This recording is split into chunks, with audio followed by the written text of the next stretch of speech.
Umbral gave for Vision. Yeah. Right? So, as we look at the draft, ayan Yasuo is not going to see any daylight, mga kapatid.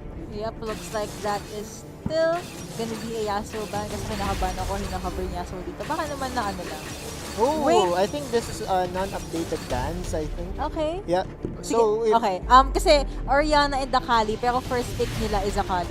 yeah. Okay, so that's a non-updated ban. We'll Yeah. get the bans earlier, but so far for Sunsparks, we have they accidentally switched the side as well. Sunsparks yung Bren. But for Bren, we have Akali, Listen, Zed, Corki, and Rakan. Eto na yung Yasuo ni 5722. And ang pag-augment pa nila ng Yasuo is nandiyan yung nakakap ng Gragas, nakakap ng Wukong, and also Wild Rift. Plus nandiyan din si Rakan, ha?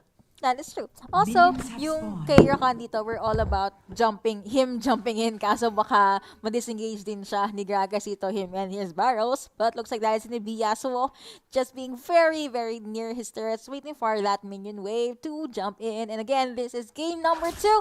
Sunsparks up on 1 game. Let's see what is gonna happen. So guys, do not forget to share the live stream, tag your friends, and of course, support the pages, channels, or whatever it is that you are on to see more of some Wild Rift action. Dito naman sa may baba. Mukhang tahimik na sila dito. Una, nakapigla si Kaisa, but Kaisa, of course, will be able to get away, already popping like a kitchen name. Gatligan being popped by Porky as well. So, when dumating na kanyang support, so they will be able to hold their ground. Yung first ni Lulia, actually, is still pretty irritating rather sa early game. That's gonna be something they could bank on. Pang-harass lang dito. Rakan and Porky still holding their ground pero walang ng minion waves dito.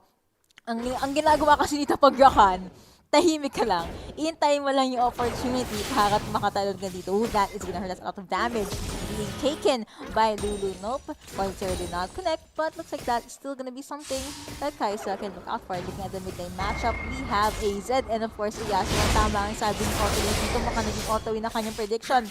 This player on Yasuo is very, very aggressive. Nakita mo yun, he is actually very near the enemy turret, but he does not care. And we are now reaching the 1 minute and 30-second mark. We're already getting this Scuttler. And you have Corki just there at the sides. You have 3 champions going over to the mid lane para makapag-pressure dito, but you also have 3 champions from the blue side.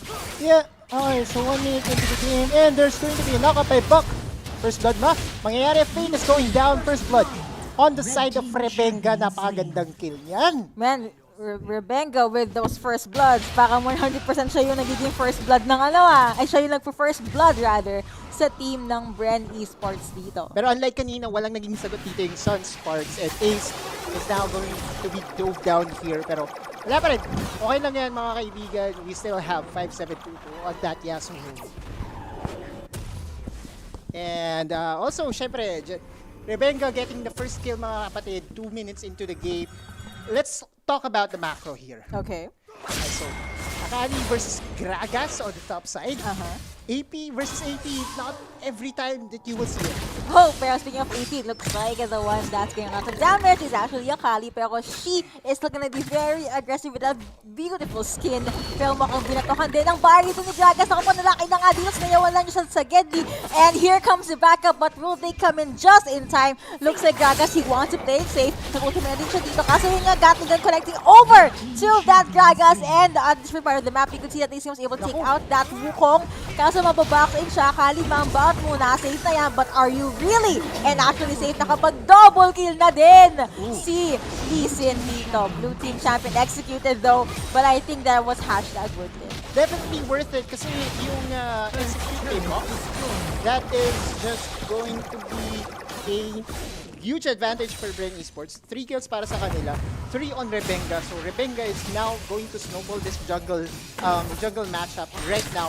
Pero super commendable yung outplay ni Jeff doon kanina. Akala ko makakaisa na yung Bren Espots. But then again, we're talking about Zed, we're talking about Listen, and we are also talking about Akali that is able to outplay their opponents 18 seconds into the game.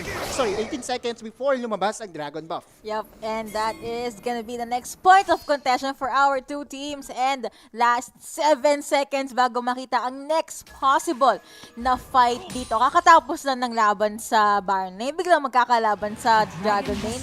That is just the name of the game. Pero of course, Rebenga, sinimulan niya agad. Nakakuha siya ng snowball dito and they do not want to waste anything more. Kaso, okay, Sunsparks, they are gonna try to contest this, of course. Kaso, it's kinda risky given na manggagaling sa likod.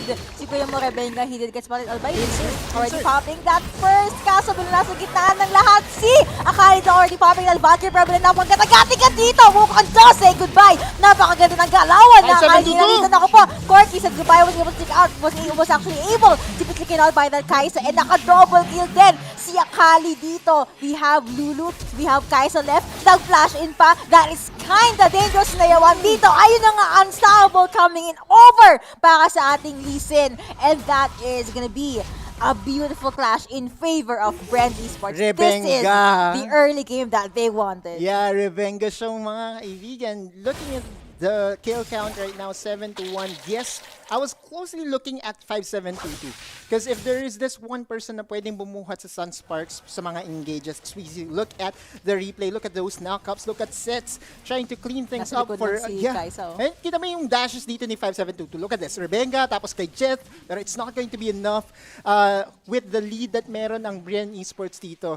It's going to be Rebenga coming out with the final, kumbaga. Yeah. And Unstoppable na eh. yung flash in doon ni Lulu, I understand, abutin ng first niya, kaso nalimutan niyang turret's range and she is very squishy, so that will translate over to her then, pero mukhang okay! Grabe! Rebecca with the steals! Nakuha niya ang dragon dito and nakuha din ni Yasuo si Zed. That is gonna be a dragon, but also one champion kill, and 5 minutes pa lang tayo sa game natin. Nagwawala na ang ating mga champions. Dragons turn over his barrel. Rather, problem pumasok! Si Kuya mo Rebenga, grabe naman. Mainit ka, sir. Yeah, totoo. Mainit. Kita yung ginawa niya kanina. Pasok, Dragon Rage, papunta dun sa Wukong para wala nang contest. And then Smite, Smite Steal para kay Rebenga. Another Smite Steal na naman. Pumasok na Grand Entrance. Popping that charm. Nag-Valkyrie din. Pero nahati niya sa dalawang fight dito. Red team was able to secure that flare up. But let's see if Bren Espots will be able to translate that to kill. Naka-rampage na nga si Akali to Gragas.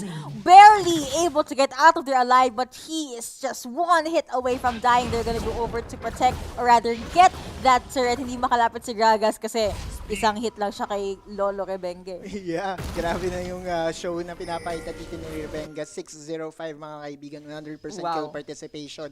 Umbral Glaive, very, very early, and then most likely mag-Guardian Angel na lang to si Rebenga. So smurfing ang ginagawa ng Bren Espots sa Rebenga. I'm sorry, what? Smurfing. Nagsusmurf siya din sa laro to. Because that's what happens, right? If you have a Lee Sin talaga na nagsusmurf, you would see Lee Sin doing Lee Sin plays. And commendable yung Dragon, commendable yung ginawa niya sa Baron, commendable yung start. Ano pa pwede mo sabihin, di ba?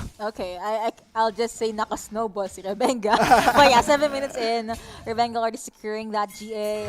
We're now seeing the eyes through the game to Wukong's eyes. And tatlo na sila ngayon. And I actually like these yung tatlong combo ng champion na to. Yeah. Pag may nakuha si Rakan, nothing's gonna happen. See what I told you? Godlike. Pag may nakuha si Rakan, godlike na din ang ating Bren Espots dito, wala akali specifically. Right. But that just goes to show how much they're able to capitalize on the advantage that they have. Even though in the different parts of the map, was able to get a turret, pero mukhang yung Zed makakuha din na isang turret dito sa mid lane. The man, the myth, the legend himself. Kaya nga, isa na lang, legendary na si Rebenga, 705 mga kaibigan sa kanyang Lee Sin. Ako kanina hindi na-unlock yung Lee Sin niya, ngayon unlock na. Nag-super saiyan pa nga. Ang hala ko, dapat si Rakan yung Super Saiyan. Kahit sino na lang. Kahit sino na lang. Pwede din si Akali, right? Well, kasi si Rebenga, sa sobrang tinagal niya na sa scene, lahat na ng iterations ng anime, nasundan niya na. Parang may Super Saiyan, may Naruto, lahat. Oh, so we're going there. Oh, syempre. We're going to the references. Okay. Of course. I see you. Alright, anyway, so we have 12-2 on the scoreboard. Gold advantage, of course, is nasa side ng Bren Espots. Yeah. And what can Sunsparks do para mapaikot to if they still They still have this Yasuo, and they still have this Kaisa, which is known to be really very strong late game champions. So if anything, a very good explosive cast isolating one of the champions na meron dito ang Bren Espots can basically, pero kita mo naman, napakasakit naman talaga ni ate akali She mo. hurts. Yeah. Okay? So, meron siyang crowd dito, pero she can still actually make it out there alive, kaso yung nga lang, may Kathleen Rain pa. Yeah, good si punish. Kaisa. Good punish, pero hindi pa rin enough eh. It's worth it though, kaso you have 3 champions para lang ma-take down si Akali, and because of that, the bot lane was open and they got a turret. So, they have to turtle it out. 7k gold lead, yes, napakataas yan. Pero if they find some opening, again, almost every champion na meron dito ang Sunsparks can open the last breath for Yasuo. Halos lahat sila may knock-up except itong clearing na si Kaisa. Pero, yeah, it's just about trying to stall the game as long as possible. got caught out there, pero mukhang no casualties pa naman. Baron Nashor has now spawned and naprotektahan Naku, ito na, naman si ng Bob. Bren Espots ang kanilang base. Pero ayun na nga, pumasok. Will it connect? Apparently, it did not. Or deep hopping that charm. But, okay, nada. Hindi pa rin nakakuha. Also, may trivia. Di ba may knock-up yung Baron? Yeah. Pwedeng i-connect yung ultimate ni Yasuo dun. Oh, yeah. Grabe, talaga. Pwede. Uy, astig! Grabe naman yun. So, kung ikaw pala ay may kalamang Yasuo, huwag kang, kumbaga kung membot-kembot ka para hindi ka ma-knock up. Because that's the secret para hindi ka naman ng knock up ni Baron. If you are stationary, you basically just invite Baron to knock you up. And right now, Rebenga is in the middle of the frame! Oh, naku po, nag-ultimate din ng Kaisa dito, but the damage will not be enough. And Rebenga still gets out of there alive. Mas mahaba pa ang buhay niya kaysa kay Enrile, so that's already a given, and he's able to get that. Yeah, right now, Rebenga is... I don't think he'll die in this game. Not very soon, at least, diba? So, because right now, ito pa yung magiging problema ng Sunsparks. You have Bren Espots Jeff on that Akali na ngayon na nga lang natin nakita, sobrang busted pa. Rabadon at 11 minutes into the game, just going to hit like a truck. Kumbaga, itong si Akali ni Jeff. Yeah. Also ito, Immortal Rebenga jokes aside, aside from Akali, ang most likely to target ng Sunsparks is si Lee Sin. Yeah. But when you do try to attack Lee Sin, kahit sabi mo malayo si Akali, you still have Zed, and you still have Rakan, and you have Corki to be scared of or worried about, and that's something you won't want. Right. Ang daming panggagalingan ng damage if you are a Bren Esports fan. Then again, if you wait it out, if you find that perfect initiation, and this is that perfect execution! Look at that 3-man nasa area bigla, but Bren Espots, they are doing it after damage. However, Rakan got taken out there. Red team already going over with that double kill. Nakuha na wala si Corky dito. What is gonna happen next? Blue team able to get that 2 kill. Killing spree coming over para sa ating Zed, and Akali able to get 1. Zed does get taken out by that Kaisa, pero naku po, body after body just falling on the floor, and both teams just went with a disengage. That was a 3-4-3. Okay, yeah, that was at the end of even. it was even, pero yung impact nun para sa Sunsparks was big because that was a point. Kumbaga, yun yung, that was their composition, right? Okay. It's all about trying to open up the last breath for Yasuo. The wombo combo is there. However, hindi pa kasi nag-online yung damage ng mga carries ng Sunsparks. Imagine if the items were there. Imagine if the damage was there. Fate having an almost perfect initiation on that Cyclone will just open things up para sa Sunsparks dito, mga kaibigan. So, right now, if I'm Bren, I really would want to really push the pedal to the metal. Ayoko na mag-snowball palalo itong Sunsparks. Just keep on pressing them kasi they're getting comfortable. This is the late game na they've been waiting. Hindi lang kay Kaisa, hindi lang kay Gragas, but most especially kay Yasuo. Oh, meron yan, di ba, 0-10-0 na power spike for Yasuo. That's a running meme for the League of Legends community. Kahit 0-10-0 na pagka nabuo yung yung mga items na hinahanap niya, that's just going to be a problem pa din. Yeah. So, if you are Sunsparks, you are banking on that promise that Yasuo wins games. Yeah, will Yasuo really win games though? Let's see, kasi nandito tayo sa game number 2. And the one that's holding the lead rather is still gonna be Bren Espots. But let's see what can Sunsparks do. Nasa middle lang sila. Isang initiate lang. Akali is alone. Sunsparks can go over to the bot lane kaso kasi yung next objective sa Dragon is gonna be up in 10 seconds. Yeah, and with that, medyo successful na rin naman yung ginawa ni Zed doon. Pressure is on the Baron lane. Look at that. Yung minions papush na sa top side. And then you also have Akali that is also able to split the map as we head over into a potential clash dito sa Infernal Dragon. Are we gonna see another steal? Tingnan natin. But they are making sure na malayo ang Bren Espots. Pero kung tingin sa likod, mga kaibigan, kasi may naman kita Dragon kasupon ako. Ayun na nga, the damage being dished out by Bren Espots is just too much. Tingin sa side, tingin sa likod. Naku po, killing spree for this Kaisa. Pumasok na kasi dito, kaso Arcade Rain is not nag enough. Sinayawan na lang siya dito, but okay, mukhang kaya pa. Pumasok bigla. And that is ni BA dead. Akali Rampage coming in for this Kaisa. Kaisa got taken out by Lee Sin and a shutdown on Kaisa as well, but that was a 3-4. Okay. It was still a win for Sunsparks 3-4, regardless okay. of the body count. Nakuha nila yung Dragon. They have prolonged the game. And look at the outplay na meron itong captain ng Sunsparks in sets. Killer Instinct being used to negate yung damage ng resonating strike ni Rebenga was just immaculate, kumbaga. So right now, 15 minutes into the game, palapit na tayo ng palapit sa late game, and Sunsparks, slowly but surely, kumakatok na sila sa comeback. Will we see a comeback though? Pero mukhang according kay Otolus dito, feeling ko dahil to sa prediction mo eh. So ako, I'm just gonna hold on to my prediction really well here. Enjoy natin.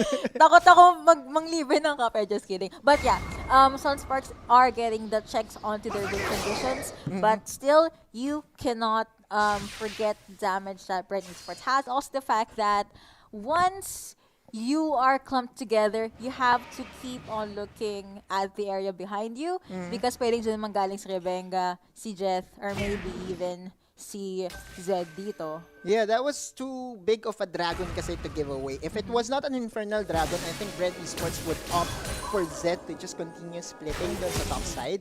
But because it was an Infernal Dragon, you all know what Infernal Dragon gives your team. They don't want to just give it away for free. Now, what Bren can do here is to continue to split the map. You have an Akali that is known for split pushing, and you also have a Zed known for split pushing. Kapag nag-5 and 5v5 engages kasi dito, definitely lalamang ang Sunsparks kasi kita mo naman yung ultimates nila. Almost every single one of them is AoE. That's true. So I guess that's what Bren Espots could do is yung himayin sila. Yeah. Kaya nilang wait, there's no be a fight. Oh. Okay. Zed went the high road, nag-disengage siya, does not want to risk it. Anyway, pwedeng himayin ng Bren Espots yung Sunsparks dito. The one that's usually alone is Gragas. He's kinda tanky though. So pwedeng Yasuo or Kaisa and Lulu. Well, sa ngayon kasi kailangan din talaga mag-stick together ng Sunsparks. Sa sobrang laki ng lamang na meron ng Bren Espots dito, they cannot afford to have one of their champions at the other side of the map. And yun nga, sabi mo nga, himayin or kung ikaw si Rebenga at ikaw si Moses, kailangan mo talaga i-part ang Red Sea by having yung mga split pushers mo na sina Hayes at sina Jet to do their thing. Nasipahi ko! And that is a dead Gragas delivered to Bren Espots. Just, I can't believe you na connect mo pa yung Moses sa sinabi kong himayin ng Bren Espots yung Sunsparks. But the more I know, the more, now I know how creative you are. But that was a really good catch from Rebecca. Yeah, pero kita mo, walang punish. Well, definitely, finally, a punish coming from Bren Espots. Split is the name of the game, indeed. And kapag nakita mo na mag-respond ang Sunsparks dito, that's your go signal para simulan ang Baron. Gagawin na nga yan ni Rebenga and company. But Zed is keeping them busy. And I think he bought time para sa Bren Espots. Jet is just gonna go sa area, scout. Okay, Elder. Ang smart ng ginawa niyo doon, pero kasi Elder is gonna be up. Yes, we got Baron, pero less yan sa recall! And nanakot na dito si Jet, and that is gonna be one dead Akali in the hands of Yasuo. So, quits lang. Naging bawasan dito, and the next dragon, pumiyak pa ako doon. Yung dragon could be taken by Sunsparks, kaso Bren, hindi nila pwedeng i-let go to. Yes, they have Baron, but well, you know what better than having a Baron? Also, agree. Yeah, this is now going to be an Elder Dragon Wild na tinry Rift nila. kay Kaisa. Napakasayt naman. GA already being popped. Gagas na may unit already being already able to secure that Mountain Drake and Bren Espots. Wala na silang magawa. Mamba out na lang muna. That is still a win para sa Sunsparks. Kung tatanungin mo, yes, nabasagan sila ng inhibitor turret, but with how things are going right now for Bren Espots, they were in the position to secure not just one buff, but two buffs. Pero dahil sa nangyaring interaction na yun, nagkaroon pa ng trade-off bigla. At yung Elder napunta pa sa Sunsparks, which to me is again, the bigger objective at this point in the game. 19 minutes na to, late game na to, so unlock na ang potential ng Sunsparks to come back. Late game. That is, ito ata yung, wait, is this the longest game we had Yes. so far? Okay, nice. Nakakatuwa lang kasi Bren Espots tsaka Sunsparks. And you know, hindi natin makikita na even though Sunsparks was at a disadvantage ng una, now hold off pa rin nila yung charge or yung attack ng Bren Espots dito. Also, I really would like to commend Yasuo. And I can understand the hype that they're giving it. But also, yung Wild Rift lagi ni Lulu kay Kaisa. And once meron kang nakita malaking Kaisa, what? Napaganon ka na lang eh. What should I do? Yeah, and si Maze, again, maganda rin naman yung nagiging execution dito as we see an engage. Valkyrie used to escape. Okay, no casualty unless, you know, what's gonna happen? Natapon mo ng bomb dito, but Sunsparks actually gonna give us a Morales gonna be a yes! Sobrang wala akong pakialam dito! And mukhang si Lulu, kahabulin. Doon mo ba yung Yasuo? That is gonna be a yes! Nahuli! Ayun lang. And to top that off, napakalambol kasi ni Rakan. But you know what? We're getting a kill. Actually being able to get our bench kill within it. But mukhang G already being popped. What's gonna happen next? Tatlo yan. Kaya ba? Oh, it was a good try. Kaso, ayun lang. Tingin muna sa likod, mga kaibigan. Dahil si lot of damage yun. Nakapag-displace naman. Ni Kuya mo gagas dito. Bren Espots now forced to go back. Pero kaya pa sana if only they had more damage. Tingin naman dito sa may mid lane. Ano ang mangyayari? They cannot go back kasi hahabulin pa rin sila ng mga members ng Sunsparks dito. Let's see who will be the next one alive. Sila yung wala dito ni Rebecca. Nanakap na din dito. Clear muna ng minion wave. Pero dahil sa gonna be enough. And that is gonna be another game being secured by